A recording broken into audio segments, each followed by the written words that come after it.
Assalamu alaikum. Күнгі 12 август 2023 жыл сіздермен барпы кейжі YouTube каналы. Бізде дүйненің бұл мұршынан көріп жатқан мекендештер, чарбакерлер, амансыздар.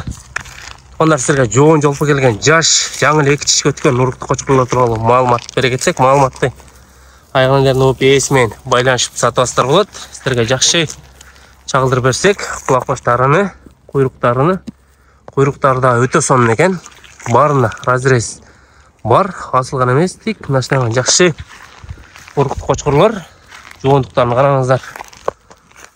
Қаршығаларда өте сонын, жүні жылтырақ, черный бриллиант десек тағы жаңылышпайыз.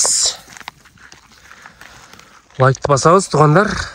Егерде бұл қочқырлар жаққан болса шашылыңыздар, келіп жерінен содалашып сатуасыздар болады. Әрәйге Жалапаты болысы, Сызақ районы, Барпы айлы өкіметтен қарашты Меңөрік айлына тұрады. Лағазын телефон номерді экран ылдый жағына қалтырып көтіз. Байланышыңыздар. Қараңыздар өте соның екен, қошқырдағы. Қойрудағы өте соның. Қараңыздар. Қойрықтары гүл.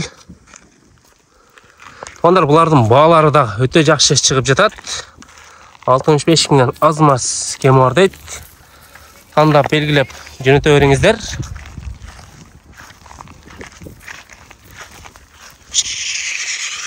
Қараңыздар, мына каштандағы өте сонын екен.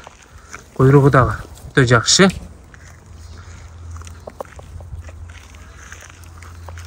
Достармен поделіс ағып бөлше кетеміз. Арасында бір ғана чоң қошқыр бар екен. Қалған тегіс екітеш.